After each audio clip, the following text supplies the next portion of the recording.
How can you increase the likelihood of getting a bidding war on your house? If you're thinking about selling and you want to get multiple offers on your property, make sure you listen to this video. Creating a buzz around the listing is definitely going to help drive interest and spark a bidding war. The first thing you need to do is make sure you have set the price right. You never want to overprice your home. Make sure that your agent is showing you the comparables that they are using to determine what the list price of your home should be. You want to price your home competitively, but I can tell you this, if you price it slightly below market value, you are going to drive up interest and you're probably going to end up selling for over your list price. A recent example for you is I went and talked to some people about listing a home. It's a great house, good bones. Most of your major components have been updated in the past 10 years or so. The roof was like 7 years old. The water heater was brand new. The HVAC system might have been 10 years old. So none of those big ticket items were going to be looming before you as a buyer. But the inside of the house needed some cosmetic updates. It was still screaming the early 80s. I suggested to them we price it around $200,000. At first they were like, okay, yeah, that sounds good. We'll do that. Well, then of course people get online and they start doing their own investigating, if you will. So then they came back to me and they're like, we looked and we found some other 2-bedroom homes in the area that are selling for like $225,000 to $250,000. Why don't we start at $220,000? And so I explained to them that my strategy of pricing it just below where I thought we needed to be was to drive the interest in the property. People are going to see that you've priced the home competitively.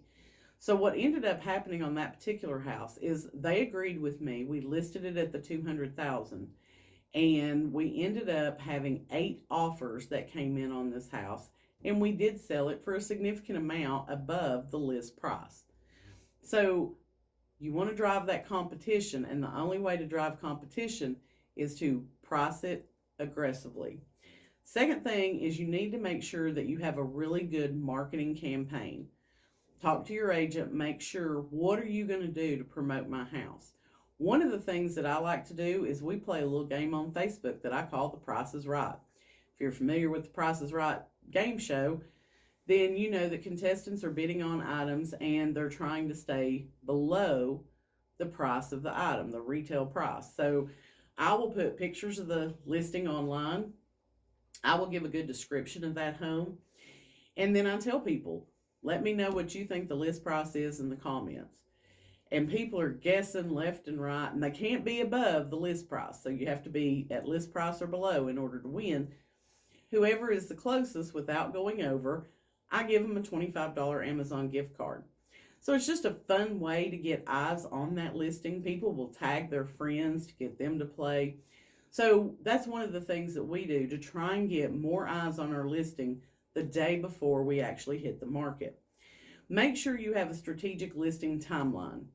One of the things that I talk to my sellers about is I like to put my homes on the market on a Friday. The reason is most people have the weekend that they can go out house hunting. So we list it on a Friday, we show Friday, Saturday, and Sunday, and then hopefully by Monday, you're under contract with a buyer.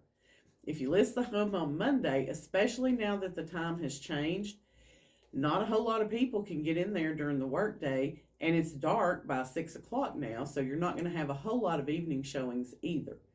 Make sure your agent has a timeline for the listing that's going to be the most beneficial to you.